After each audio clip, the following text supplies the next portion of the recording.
Good morning, everyone. Riverside's popping up, telling me we're connected to stuff, so we should be live on things soon. Welcome and happy Saturday. Today's guest with myself and my co-host, as always, Sam Anderson, is Jeff Cerise of Hobby Farmer. Welcome, Jeff. Hey, thank you. Of Good course, morning. man. Good to see you. We'll do sponsors. I haven't had enough coffee. We'll do sponsors. Sam, where's our obligatory Freebird can? I forgot to bring it. I'm blocked in here, but we Slacking. call out He's Jay Bird fucking for sure. slacking. Jay Williams and Freebird, as always, a sponsor of Drink Up. Myself and Alias Advising, Ryan Halliman and On the Rocks Advisors. We've had all the stories in the last few days. All of them good, but just it's been fucking wild over there with Ryan. And then Sam and Alicia with Bev Assets. So good morning, everybody, and thank you to our sponsors. Jeff, we'll get right into it. You were telling us a little bit about all the use cases for Switchel, and I actually want to take it back to once upon a time you were a musician, and Switchel was what you used to kind of quell the fire in your throat after a night of changing the world through song, right? Correct. Yeah, been making it since '76. Okay. I was a budding young rock singer at the time, and I would come home and I couldn't even talk. From rehearsing gigs, reaching for notes that I probably shouldn't be reaching for, when we Sure. were doing cover music back then. Sure. And so my mom, was kind of a hippie housewife at the time in the mid '70s, doing yoga, making switchel, eating honeycomb and granola and all that kind of fun stuff. Taught me how to make switchel, and I would make it in hotel rooms from Winnipeg to Houston, Texas, to wherever we would travel.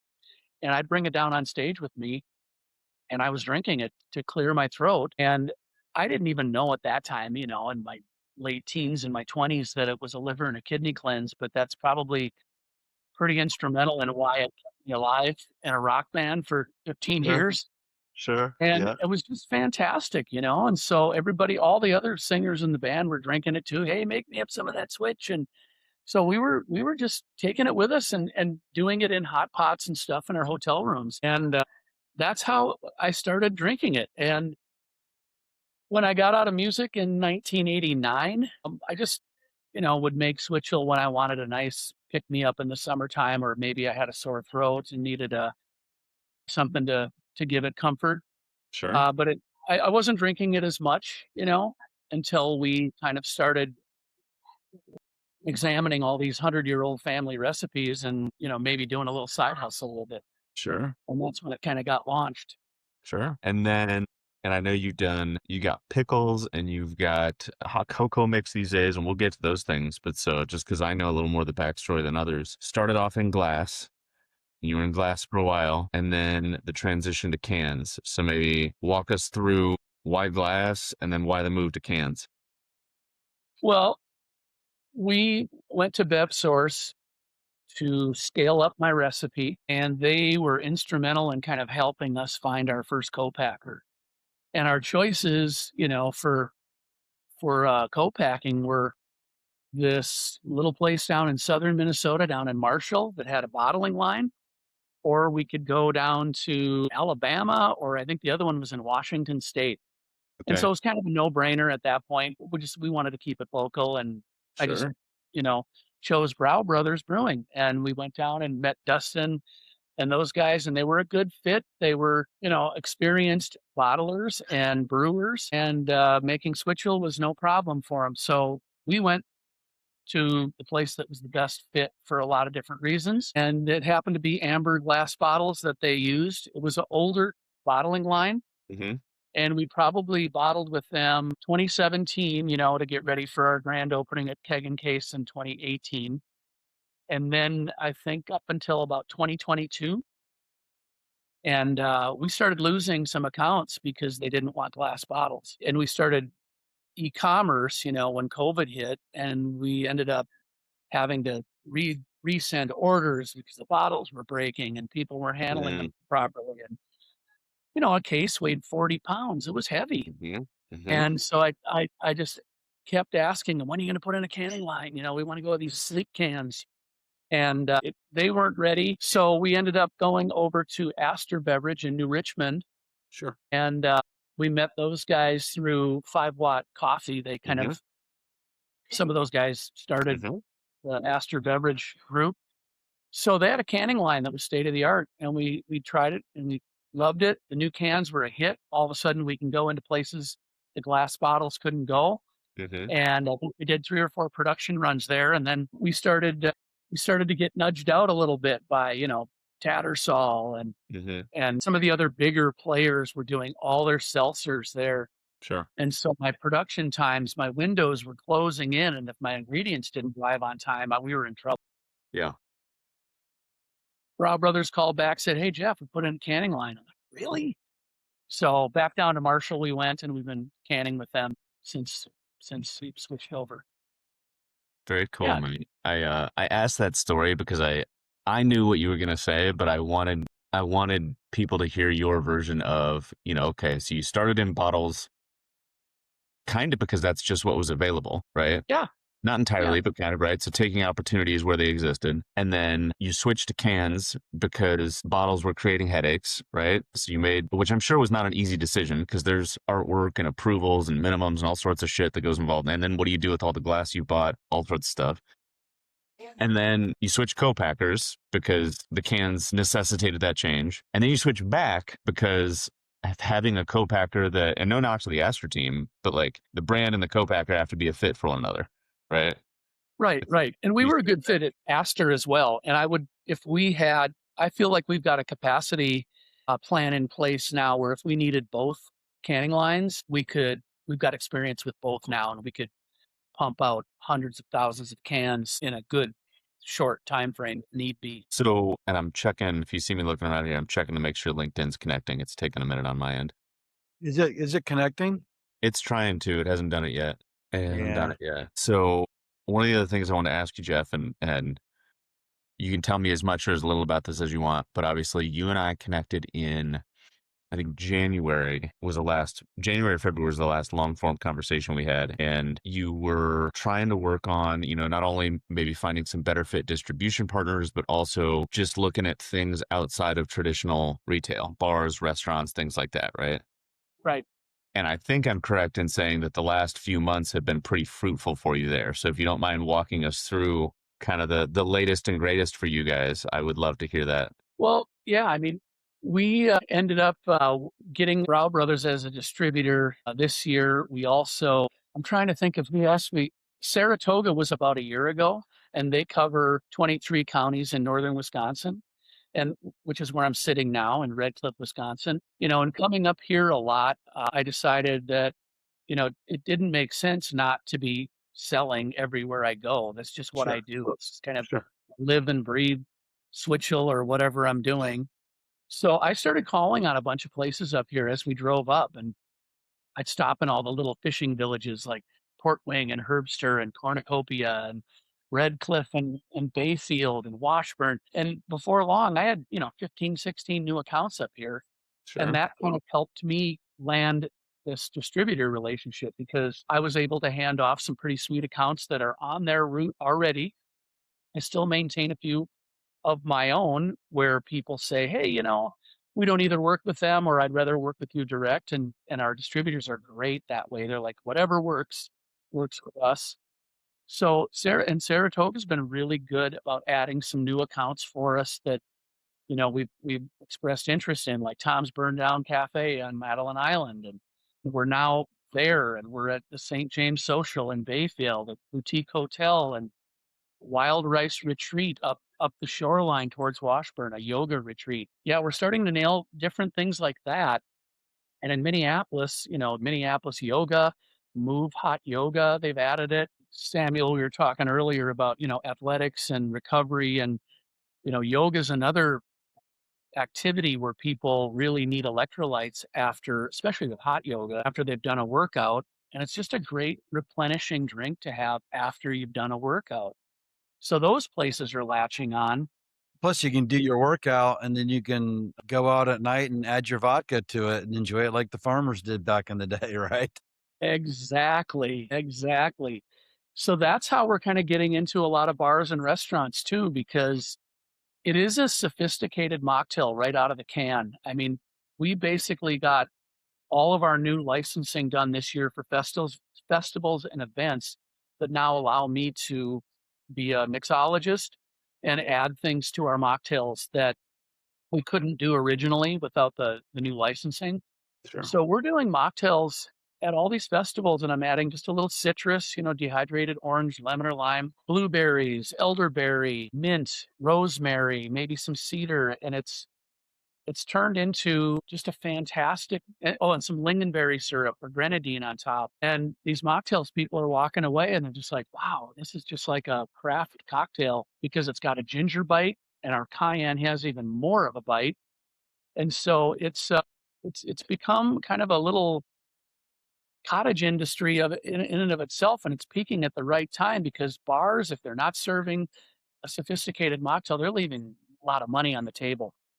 WA Frost added our Switchel as a mocktail and a cocktail. We've been at Owamni since they started, and we're now at Indihina, the new restaurant at the Guthrie. The Guthrie caught Amazing. wind of our product on their menu, and they added it to their gift shop. So they're Well, it selling did. of our Switchel at the Guthrie Theater. Fuck yeah, dude. So these are just really kind of odd, places that are coming about that we didn't really think that was a target of, but a lot of No, gift but shops. you said something before we got on, and I want to call it out here. You said from back in your ad days, after being a rock star and before being a beverage owner in your advertising days, you said persistence beats resistance. Yes. And I'm taking your quote, but I want to make sure it got said because I think, again, like we were talking about before we get on, I think a lot of times, especially in CPG, people assume that if you're going to start something, whatever you start, like you have to pick the brand or the product or the functionality or whatever that hits whatever's peaking at the moment. And what the reality is you have to pick what resonates with you and that you can tell a story about and that has a culture and an identity to it, and then be able to ride the wave until it peaks. Right. Right. And those are Right. two very different scenarios, but that's the story you just fucking told. And you're one of the coolest motherfuckers I know. And I love hearing that you're getting into places because you've had this coming for so long. Can I ask Yeah. a question? It's kind of off kilter, but I just have to know. I'm sorry. I can't get the rock star feeling out of my head, and you got that rock star vibe right now. I can't wait to party with you, by the way, at some point. But we've had like Paul Cullen on here, he was with Bad Company, by the way. He Oh has yeah. Cullen Wines. I don't know if you know who Paul is, but he was a bass guitarist for Bad For Company, Bad which Company. is yeah. One of my Go ahead. favorite bands growing up, and Paul Rogers was one of my vocal influences for sure. Oh, wow. So where did you do your rocking at? Like, where were you? We started out like in high school in the mid 70s, Okay. and we were writing our own music by the time we got into college at Morehead State in 1979.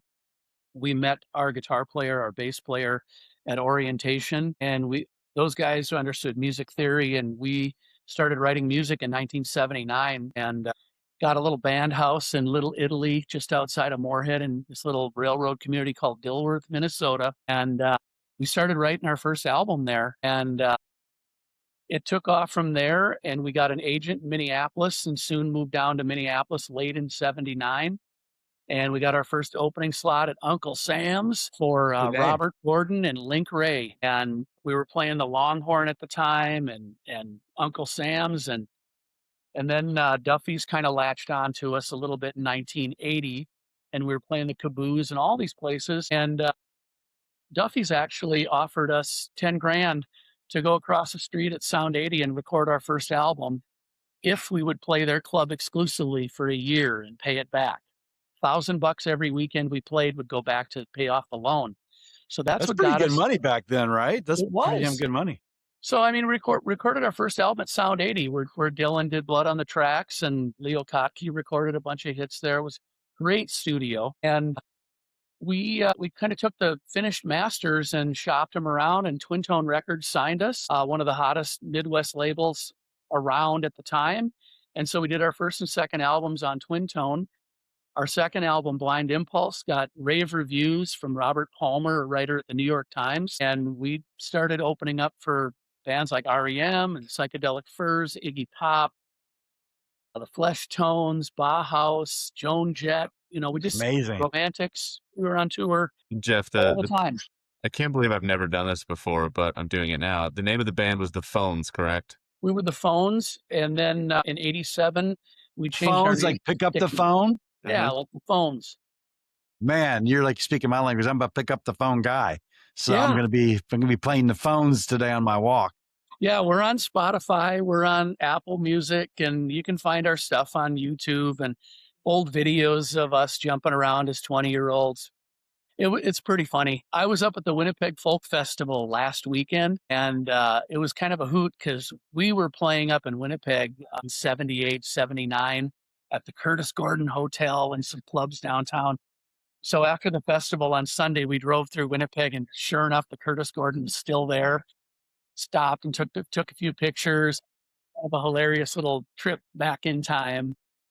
I was to That is say that amazing people story, don't by know the this, way. but I've got YouTube pulled up. One of your songs was "Back in Time," was it not? Yeah, Back in Time was one of our big hit songs. Did you Yeah. make were you like on the top 50 or number one hit in the world or what was going on? No, no, no, no. We were just like a regional band that we never got signed to a major label, but yet, we were together for 10 years.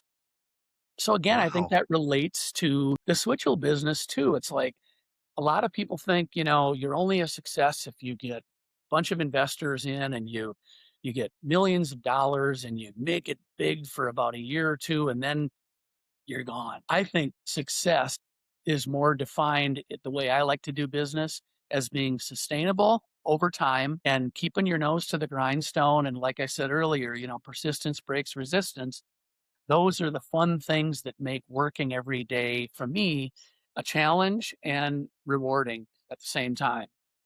And so I think, the fact that we are sustainable makes us as successful as the people that have kind of launched to the top and for a couple of years maybe flamed out a little before their time. We've talked about a lot of people that have got it. They just would have stuck it out a little longer. The trends were coming around to what they were doing. We're kind of hoping that's going to happen with us. I mean, Switchel's a beverage that's been around for 200 years, but not a lot of people make it. Yeah. Yeah. And there's not a That's lot of companies out there doing That's that. just amazing what you just shared. So you answer our most critical question we ask everybody. What is the difference between success and failure? And you just answered it, which was brilliant. And then to take you through the 10 years that you spent with your band, right? You guys stuck Right. together and you built a great, probably lifestyle for yourself and your bandmates. And you didn't have to go like national to do it, right? And then how Yeah. it ties to your brand Switzel. I mean, you're like, persistence, is definitely gonna win out if you just stick it out and keep on going and tell your story because it's a product that is needed. And it sounds like you're creating that velocity and demand. What are you just in Minnesota? Remind me, you might have said it earlier if I wasn't paying attention. Are you No, just we're available in Minnesota, Wisconsin, North Dakota, and probably still available in Nebraska until they run out of their stock. okay? And then you're doing DTC, so you're ultimately available worldwide. Right, right. I mean, just this last week, we shipped to New York, LA, Texas, a couple of places in the metro area. I mean, people still get on our web store and they'll order it in Brooklyn Park and they could drive 15 minutes and go get it, but they'll pay $15 to ship it there. On your website, do you have where to find it? Like if I'm here, if I would, I put it in Yeah, the we have a website. Find Us tab. So Yeah. every city, every state is listed. And we do an occasional newsletter off of the website and tell people when we land new accounts in case somebody's in that area, tell them where to find it. So again, remind me, how long have you been doing this? How many years? This Whistle? 2018 is when we launched the brand. Okay. And Yeah. then how many accounts are you in currently? Uh, I think between all of the distributors and our own account list, we're probably 200, 225 different Fantastic. accounts. And are those all reordering accounts or those Yeah, like the most of them are reordering.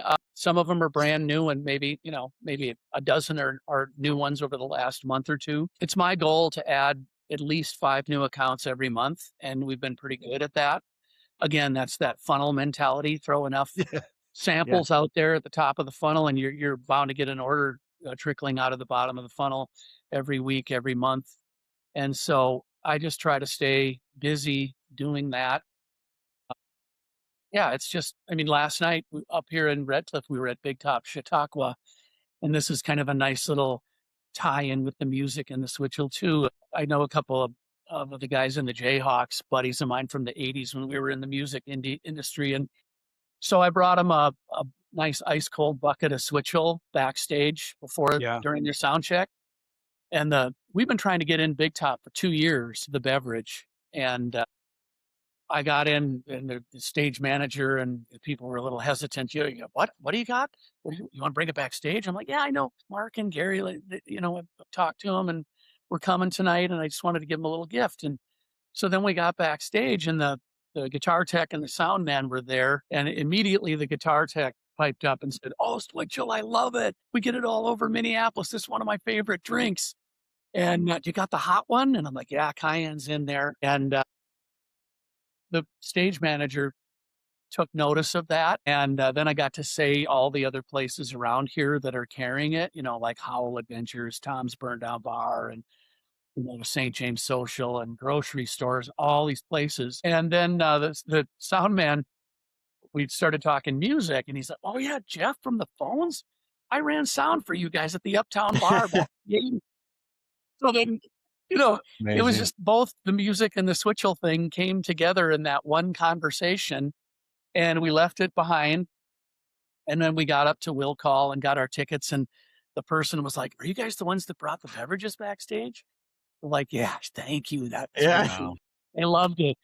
So it was kind of a neat moment, That's felt like awesome, a dude. rock star all over again. Hell What's yeah. the best way to consume your product? You shared kind of earlier, if I'm a farmer, I'm out during the day keeping hydrated, but at night I'm going to party with it. But Right. from like, what's the best way to enjoy your product? I tell you what, it's so versatile.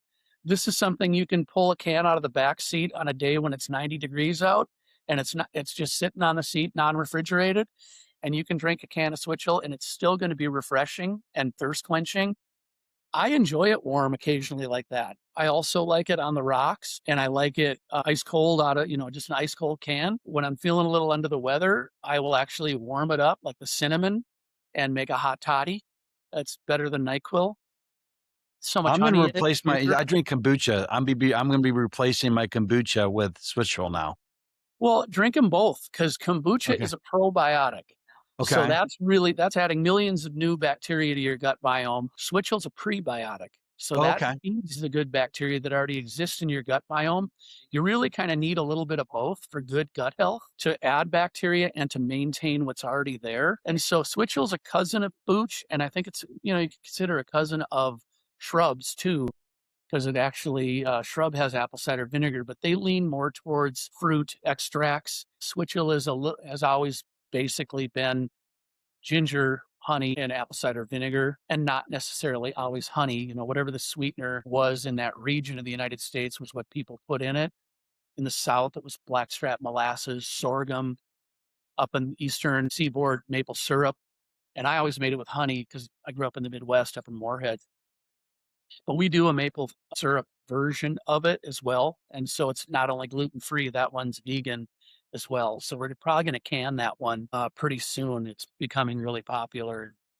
How Maple many syrup flavors do you have? 4 flavors? 4 right now: original, cinnamon, turmeric, and cayenne. And so these are Amazing. spices that each one has individual health benefits over and above the base ingredients of our Switchel. And they're unique beverage flavors that you didn't see a lot of people. Back in 2017, when I was developing these extra flavors, it was like, cinnamon beverage? Are you kidding me? Turmeric, nobody was even doing the shots of cayenne and turmeric. But since then, they're everywhere. And so I'm hoping, that the trends kind of catch up to what we've been doing for a long time, and recognize, that we're kind of an early player in this stuff, and maybe we get a little. Well, you just got an order online, by the way, my business partner. She says, "So Jeff, I just bought a case off your website. That's awesome. Hopefully your variety packs have the turmeric." So she said, if they don't now, no The worries. tulip sold out. So at least you'll have to get you some. She's coming up to Minnesota, Adam and Jeff, in August. We have a business meet up here, so maybe we can get together, have a cup of coffee, and we can get the turmeric. Absolutely. Where are you based? I'm in Minneapolis myself. I'm in Prior Lake. Got it. Okay. Yeah. Yeah. So Yeah. I know we're all locals. The turmeric sold out the day I got back from Winnipeg. On Monday, I found out that our distributor took the last 21 cases when I was gone. So, and now we're running low on original. This is the first time this has ever happened in the 8 years I've been producing it, where we completely sold out. I mean, it's still out in stores, but I can't ship any till we get more in the warehouse, which is going to I be, think you're onto something big here. Like Adam said, I mean, people are going to discover you, and all of a sudden you're like not in just the Midwest. All of a sudden, people, big grocers want you the whole bit. So you got to figure out how to yeah, scale this thing. I think you're at the point where we look at brands in 5 ways. Foundation, which is kind of new to market. Build, grow. Sorry about the thing with thing. Grow, scale, and sustain. Right. You're at the grow. You're like at this like you could probably scale this. You have a proven model. yeah, we feel the same way. Like we've proved ourselves and we've laid out a pretty good foundation. We didn't want to spread ourselves so thin like we were a butter knife and just had no roots anywhere. We Yeah. wanted to set deep roots here locally, regionally, before we started going out to bigger retailers like Target and Hy-Vee and Coburn's. And now's the time for us to get into Lunds and Byerly's and Kowalski's. We've been making pitches for these grocery stores to add it for quite a few years, but for some reason, some of the other switchel makers in town weren't selling well at those stores. And so they're hesitant to take on ours, even though it's a completely different brand. So we're trying to work past those objections. At the same time, we're building up good velocity at, all the Lake Winds food co-ops, Minnetonka, Chanhassen, Richfield, both Mississippi markets. A lot of mom and pop natural grocery stores. Love it. Tim and Tom's Speedy Market over in the Como area. Longfellow Market, South Minneapolis. Fresh Time Market in South Minneapolis carries it well. Up here in Red Cliff, Peterson's Foods has it. Johnson's Market, just these cool places where people stop and see our switchel. It's kind of fun. Is this, as you probably said earlier, what's the switchel a product of? Is it not it's not a product of pickle juice, is it? No, has no relation to that at all. The only reason we did it was because when we were starting out, the pickles were hand packed and we could only do a limited amount and they would sell out, leaving us with literally nothing to sell January through the next July when we started pickling. Well, And the we don't, reason I asked that is anymore. because my daughters, one of the things they would do is they drink pickle juice. Yeah, that's great for electrolytes too. I know some pro hockey players keep it on the bench and they're drinking it for leg cramps and stuff like that. Yeah, We so I have was thought about we've got great recipes from our days of pickling, and we've thought about maybe just marketing brine as yeah. at home at home kits where people can add their own vegetables, cucumbers, carrots, onions, whatever they want to our brine and make it themselves. And that, because people were drinking our brine when they get done, or they'd take Milwaukee pickles and throw them in our jar and then recharge them with that. In about 2 weeks, they feel like they got a hobby farmer pickle again. Amazing. Kind of funny. So yeah, you could do like a Switzel pickle juice kind of combo, maybe. Yeah, actually, what we're trying to do this year is, well, we're doing it since my partners at after the cake and case went and sold, and we closed the store. My partners divested in the company, and my wife Geo is now 50% owner, and she is Ojibwe, so we're now 50% women and indigenous owned company.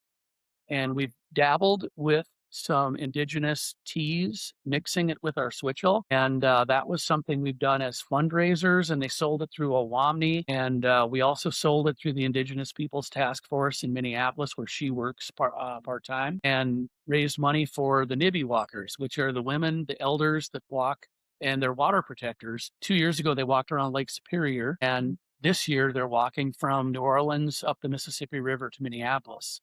Holy And shit. Amazing. so we're probably going to produce, it's called Mashkiki Wabu, and it's a indigenous tea that we mix with our switchel, and it's just a fantastic flavor and beverage. And that's hopefully going to be our next canned beverage, is some indigenous So beverages. it's been said on this show a couple times now, and I've been telling it to brand owners a lot lately because they'll ask me, should I go with, a flavor that's more straightforward and common and approachable? Or should I go with a, flavor for my beverage that's maybe a little bit more culturally unique or that stems from other parts of the world or what have you, right? Yeah. And my comment for at least the last 2 years has been make it unique because this whole trend that the world is seeing of people being really interested in, you know, unique flavors or culturally relevant flavors or whatever, right? Again, one of the reasons I love you and what you've been doing is you've been on this like naturopath, indigenous flavor profile for 10 years, right? Yeah. But the world is finally coming around to it. And so when you say, say things like, well, hey, we're going to do, this partnership with this indigenous group, that's also a unique and globally relevant and cultural flavor. It just happens to physically, regionally be here already, right? And we really want to do stuff with sustainable ingredients that are from where we live. Yeah. And the medicines that we are going to put into our new indigenous beverages are, centuries old.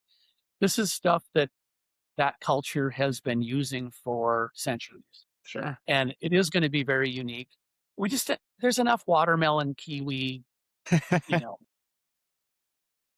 So we just wanted to be unique and different. And I Yes. agree with what you said. That's kind of always been the trail we blaze with the cinnamon and the cayenne and the turmeric back in 2017 when we first started throwing that in our beverages. Yeah. It's now everybody's doing it. So I have to share something with you because we brought up pickles. So as you know, and I don't know if I've told him this. So for those of you who live in Northeast Minneapolis who go to Pedreg's Brewing, formerly 612 Brewing, different owners, same physical location. Yeah. Jeff and his switchels are available in the non-out cooler there. And the reason I bring it up is every time I work, there's a coworker. We all do it, but specifically there's one coworker, her name's Emily, who loves to do a pickle beer. And so what we'll do is we'll Yeah. take the Pedreg's Patty's Lager, we'll fill a glass about 2/3 of the way full, and then we'll finish it off with a dill pickle spear and then pickle juice. And it is delicious, right? Fantastic. So you make a pickle switchel, and we will absolutely make a Patty's pickle switchel combo. Well, that's one of the new accounts that I should have mentioned. Padraig's has just been a great retail partner with us.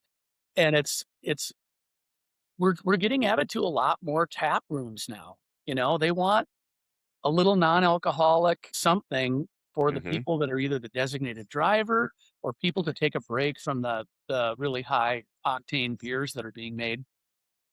And Padraig's has just been great. We sold a ton of our switchel there. I've done a couple of tastings there to introduce people, and Jason and Pat are just great there too. We love those guys. Very glad to hear that. Yeah. No, truly, it caught me off guard because I knew they'd started carrying you. And then I went to work one night because I'm only there every couple of weeks. And somebody Okay. came up with one. Yeah. And somebody came up with one. And I was like, yeah. And then there's a family, shout out to Mark and his family. I'll leave his last name out for now. But there's a gentleman named Mark. He brings, 9 people every Thursday to play. Him, his wife, their kids, their boyfriends and girlfriends. Like they take up 2 tables and they play trivia. And they're wonderful people, but only like 3 of them drink. Everybody else, it's kombuchas and switchels and Diet Cokes and whatever we have in the non-out cooler, and they love it. It's great. And there you go. I mean, that's proof positive of having those options available in a tap room and how that, brings people in instead of makes people go one and done here. They don't have really something for me. What is it That like if I buy a really Switzel? What am I usually paying at a on-premise account? Like if I Oh, get a good can? question. good question. We've been pretty lucky where most of our retailers are following our MSRP, which is about $14.99 for a 4-pack. And the cans, if they're in deli or single sales, are going anywhere from $3.49 to $3.99. And then when you're at a bar or a restaurant, it's typical to pay $5 or $6 for a can, depending on if they put it on the rocks or put a little, you know, if it's a mocktail, like Yeah. in the case of WA Frost, I think they're getting 11 for a mocktail, but they're adding ginish, which is a non-alcoholic spirit. You've probably heard of these things, and those are expensive. Those are like $40 a bottle. So they get Mhm. 11 for a mocktail, and I think they're getting about 13 when they add Tanqueray or another gin actually to the cayenne, make it a full-blown cocktail. Sure. And I Amazing. should mention too that because of our relationship with Owamni, when Sean Sherman won He won the James Beard Award in 2022. In 2023, he was awarded the Julia Child Award. And we got a call from the Julia Child Foundation in New York, and they said, "Hey, could you guys come up with maybe a signature cocktail or mocktail for the award gala? We're going to do it in Minneapolis this year for the first time ever. It's usually in Washington, D.C., but they wanted Chef Lee and Sean Sherman to make the food for everyone in their backyard. So they did it at the depot. And yeah, I was able to create a couple of different versions of cocktails, and they chose what we call a mezcal moon. And I mixed a smoky mezcal with a Grand Marnier and cayenne switchel, and used a little mint, sea salt, and a thin slice of jalapeno in the drink, and it was a hit. It was just a great. I don't even drink a margarita anymore. I always just use cayenne switchel as my mixer, and All one right, of the so I'm in ways. Prior Lake. Where do I guess I'll go to your website. I'm going to be going buying my Switzel really quick. My wife's bringing me a burrito, so I need to have my Yeah, burrito and my Switzel with me. definitely, definitely. Pairs excellent with Mexican food. The cayenne is so good with that. In that area, we're experiencing a little bit of a void. I think Prior Lake. Are you close to Chanhassen? Yeah. Lake Windsor Mhm. Chanhassen has Yeah. it. A Spiral Co-op in Hastings has it. I need to get into the Southern Metro more and get into Oh, like no, some you of the got me. You co-ops. got me, man. I'm coming on board as your Yeah, sales guy. So just I'll yeah. go sell it. Just give me the 411, and then I'll go out there and go get it in distribution for you. So we'll go get you into like the municipalities. We'll go over to happy to stop over at Lons, but at least you should go to you should definitely hit the municipalities around, the liquor municipalities. Go hit Right, those right. places We're and in get you one a muni nicer. in Robbinsdale, so we're in the right next to Hy-Vee. They got the Hy-Vee liquor store, which is Yeah. Municipal Mhm. run. They carry it. Yeah, that's kind of why we hooked up with Brow. They have a real stronghold in southern Minnesota Okay. and the southern metro in particular. And so, bam, we're trying to get them to get it into some places where we've been. That's the thing about going live on LinkedIn. I know how You want to much go time find a we got. battery, definitely do that before we leave you. You can do that for sure. I got a few more questions Also, on what Adam Okay. posted. yeah, All so right, I'll bear give with you an me. easy one. I'm gonna move You're to fine. the table to the quickest outlet. Yeah, you go do You that, good, and we'll dude? just we'll keep on chatting. All right. How did you guys meet? How did you meet Jeff, Adam? You were doing work with him at BevSource? We met during my lab days. So yeah, to Jeff's point, he had worked with the BevSource crew. And shout out to, gosh, I don't know who's still there that would have been on it at the time, but shout out to the BevSource team. For those of you that still are there, obviously we're still dear friends. But BevSource had worked on it for a while, and so I knew of Jeff and of Hobby Farmer tangentially. This was also back in the day when like Superior Switchel, and I There we forget go. that I want to say her name was Megan, and then I think there was another Switchel. So there was two or three that BevSource had at one time, and Yeah. in 20 St. Paul Switchell was another. thank you, yes, and then was it 2021, Jeff, you came to the lab to do the heart switchel? Yep. 2021. Yeah, so You guys helped us formulate and develop that in small batches, and the lab was great. It was just a beta tester, and we got great reviews, and people were drinking it and loving it. And again, that was the first hard switchel that I've ever seen in the nation. 5% ABV. We still kept it gluten free because we took what were we fermenting? Dextrose as the beginning. yeah, it was sugar brew. Yeah. Yeah. And so it was great. We won a good food award in San Francisco for it. We had our catchphrase designed as not a beer, not a seltzer, not a cider, hard switchel. But then we got launched. We were in all the stores, and the TTB came in and pulled it all off the shelf because it said not a beer on the actual bottle label. And they said, we're taxing you guys as a beer, so you can't say that on the bottle. You can say it on the 4-pack holder. Yeah. So we had to pull everything, relabel it, and the next production run had new labels, but it really took the wind out of our sails when we were getting, the award, Star Tribune reviews. All these good reviews are coming in, and then nobody could find it anywhere. It just killed it. And then I got frustrated with all the licensing that I needed to get it into Nebraska. I needed licensing to warehouse it. I needed to license our drivers, our vans. It was just like, do I really want to get into the alcohol business? Our our Switchel mixes great with alcohol. It's versatile. We just decided to discontinue it after I think the second or third production run. So I'm not going to fight that uphill battle. Which, I mean, not that my opinion matters, but I think was a smart move in hindsight. But I still, to this day, tell people when your stuff gets brought up, like, man, that hard switcher was the drink of summer for 2021, man. Yeah. I used to take entire coolers full of crowlers of that to the lake, and it was such easy drinking. It was so good. It was so refreshing. Yeah, it was good shit. But to your I have to point, grab though, something off of my old table for a second. hey, you're good. You're good. Talk about But so that's where Jeff and I met, Sam, is doing the pilot for him at the lab and kind of going through that whole process for Hard Switchel. And then we just stayed in touch because Jeff's good shit and, I like what he's doing. But, one of the things, Jeff, that I give you credit for is, try to say this concisely. One of the big things I give you credit for is seeing because it was 2021, right? Like seltzers were still super hot. People still wanted a new and different flavored seltzer. And so I applaud you for taking the risk and trying to catch the trend. Right? We lost Jeff. Damn. Bro. Ruh-roh. If he comes back on, I'll probably end up texting me here in a second. If he comes back on, I'll say it again, but I applaud him for trying to catch the trend. I also applaud him for knowing that it wasn't working and being willing to walk away and not continue to throw good money after bad, right? Yeah. It's been one of the Yeah, things what's that I really think cool Jeff has about always his story. Can you hear me?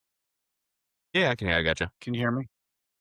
Yeah, I'm having some computer problems over here too. What's cool about his story is that he's not trying to go big fast. He's being very No. persistent and very clear about his path and what he's built. And to be into 200 accounts, and they're very clear about how they make it. I mean, they can definitely be a lot larger than they are, but they're being very strategic about how they're doing it for sure.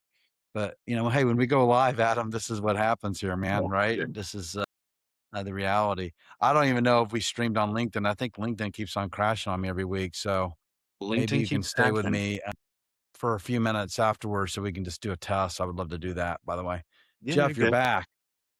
I think my battery was so low that it couldn't keep up to the draw even when it was plugged in. Let's hope it doesn't happen again. Sorry about that. You're good. That's okay. Sam said it. This is what going live is all about. Shit happens. Yeah. Nah, that's what makes it so authentic, man. It's just like, you could be like Milli Vanilli and you could, fake your words, or you could be singing them, right? So Oh, it's fucking great. I know That's a you'd reference. appreciate that being a musician, right? I was there. That's a It's like, reference like hey, man. 40% of our audience will get. Yeah, it happens. That's Funny. right. So, we're just playing the song here. We kind of pulled it together. We were testing some things. So this has been really good. I was trying to look at some of the, so as a founder in this business, 2018 to now, what would you tell your future self in 2018, or what now, what would you tell yourself back in 2018, things that you've learned along the way? Like what are the three things that you should have known before you started this? Boy, good question. I'm still thinking that, yeah, I would probably tell myself, just keep doing what you're doing. Eventually good things will happen if you keep that fire burning. And I think the other thing is, don't get it just my history in sales, in advertising for 35 years just taught me to have a thick skin. We don't get added to a certain retailer, it's not going to be the end of the world. Find somebody else that'll think it's a great fit, and just keep replenishing and getting velocity in different ways and replenishing your good feelings about what you're doing by finding other avenues. Right. That's probably the biggest thing. And just, don't give up.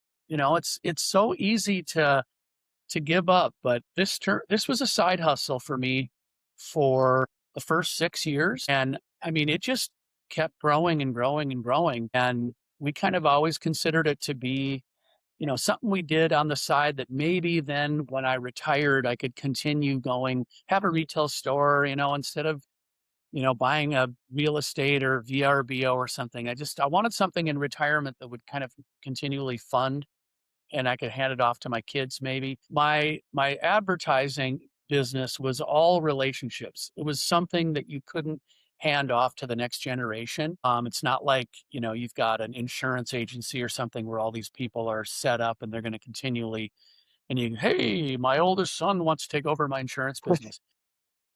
My business was not set up that way. And I really kind of felt like I wanted to pass along something tangible.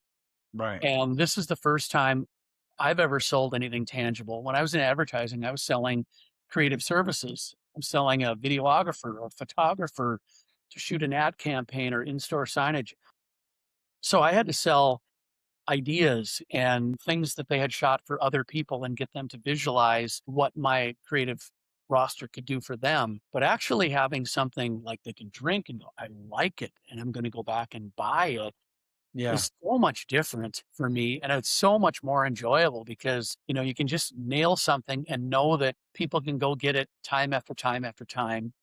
That's it just filled in those blanks for me. It's like I want something to pass along if I can. And when it's time for me to say, I'm going on easy street, I'm going to retire. And when we can't pass along anything, I'm fine with that too. But at least I tried. Yeah, that's awesome. I mean, if you don't get out of bed and take a swing, nothing will happen, right? At the Right. end of the day. So, man, I And love my this. kids It's funny. love it. My kids have helped us out. They were some of my best salespeople when we had our retail store. But I understand, they're in their late 20s, early 30s, and they want to get going on their careers too. And so they're doing their own thing and helping me on the side, kind of as a side hustle as well when I need it. I That's love awesome. that. I mean, I think the same way in terms of giving back. Okay, so let's talk about one more question or a couple more, I guess. So you have this brand, you're in the Midwest. What's next? Well, what's next is I think we need to make that jump into the bigger retailers now and take that current velocity that we've got regionally and see if we can sustain that nationally. Okay. So, yeah, we're trying to gear up towards having enough inventory and our capacity plan in place where we could get into a Target or a Hy-Vee or Coburn's. These are all places that are on my target list of who I'm going to call on this year. Okay. So, including Lunds and Byerly's and Kowalski's. I think that's kind of like the medium jump right there that we need to make first, and then maybe consider Target or a nationwide retailer like, you know, Albertsons, Target, some of these bigger places. So a little bit of inside trading for you. Maybe you know this. Calling them now if you're looking to get on to you might be looking at 2028 with some of these retailers, just to let you know, because of Right. timing. Mhm. So, but calling them now, you could probably still get into some of the, like even Kroger, our guy, we have two VPs of national accounts. He's hitting Kroger right now with some of our brands that use our services. So just, you don't have to wait. And then there's some strong regional players like that. I like like Catchwise, Coburn's, Oh, yeah. Yeah. Lunds, Barley's, Kowalski's. Those are great places to go to right now. And you don't necessarily have to wait, or you can get in those sets early. So if you're not doing that, go do that. Your brand belongs there Yeah. for sure.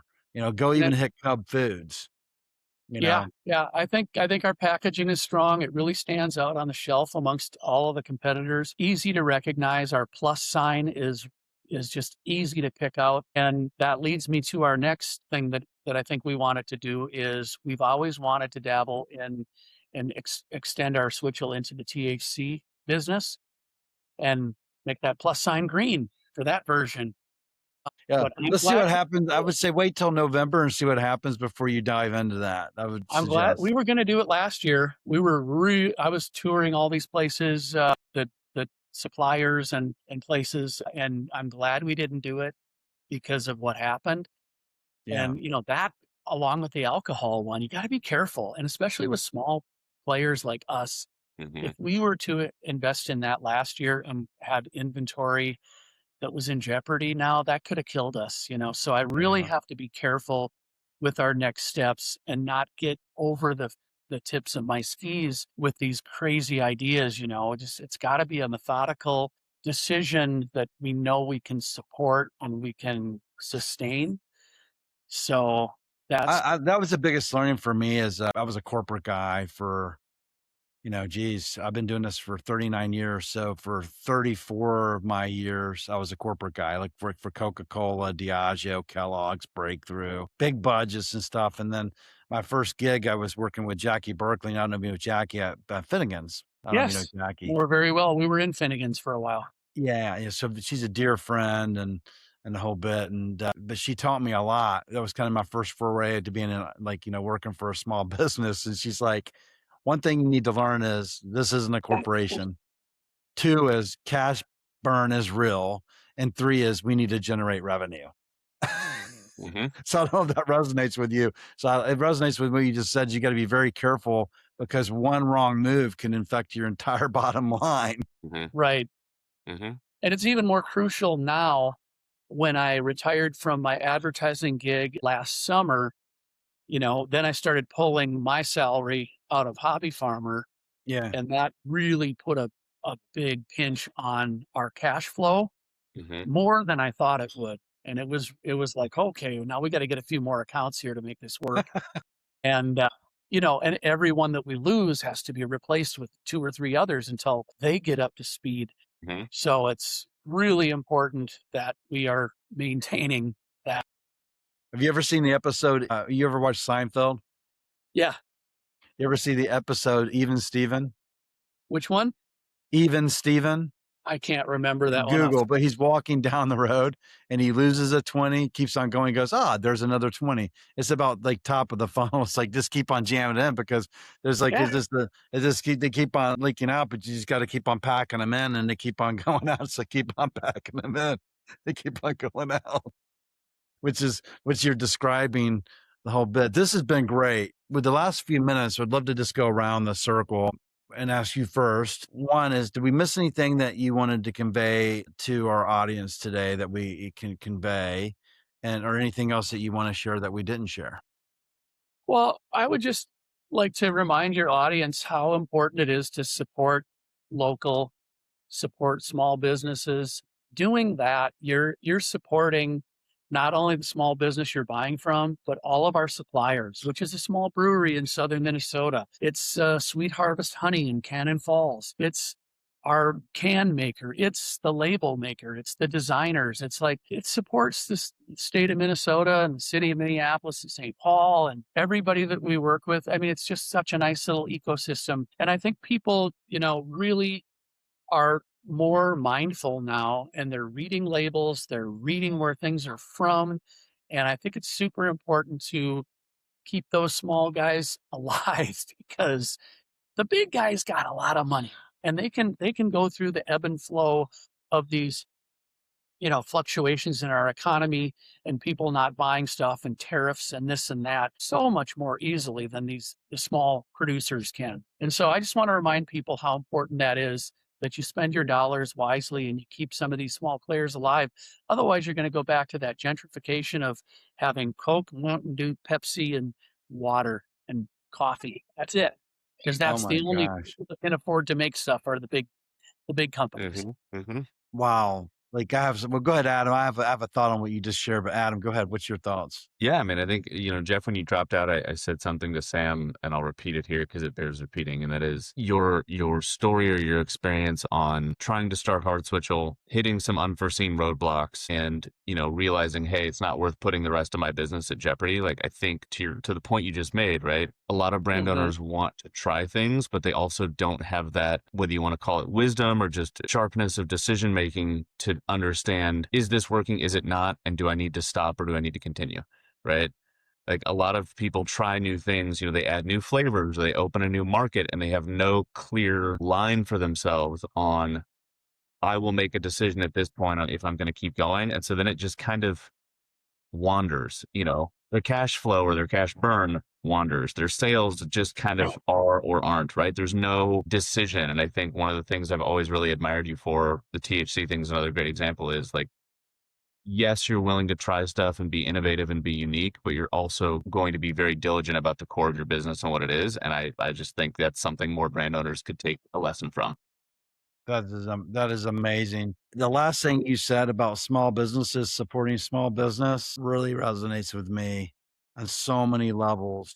If I'm a founder and I'm walking into a bar or an account, I'm like, I'm a business right here in Minnesota. You're a business in Minnesota. Why wouldn't you want to support me? Yeah. Mhm. Because I support you. I eat here. So you can certainly have Coke, Pepsi, Diet Coke, and they all belong here. But remember, the whole community, the whole world, the whole United States is driven by small businesses supporting small businesses. And that really resonates with me. Matter of fact, I'm going to actually take this episode and drop it in our newsletter today and move you up the line. We're about what, 4 months behind Adam. I'm going to move you up because of that. And then just your brand, Schwitzel, is so cool, man. Thank you. And you definitely, I think, you were thinking Tito's went big in 5 years. They didn't. It took them 20. But you've been at this 2018. You deserve to be in Kowalski's, Cub Foods. You deserve to be in Walmart. Your brand definitely is a need. You know exactly. You're you're a post you're a Prebiotic. prebiotic, and so it goes well with the kombucha. So you deserve to be on the shelf. You deserve to be in liquor stores to what do you call it? Yoga studios, Yeah. which is amazing to me. This has been an amazing conversation. I'd ask both of you to stay on the line because we got to make sure that the upload happens. I want to thank everybody for joining us today. You'll see this stream live on Spotify, Apple, YouTube, Substack. We've been having some LinkedIn problems, just to be transparent. So if you missed us on LinkedIn today, we'll get the newsletter out so you'll see us soon. Thanks, Well, everybody. thanks, Sam and Adam. Appreciate the time. Of course. Yeah, Thanks for joining thank us. you.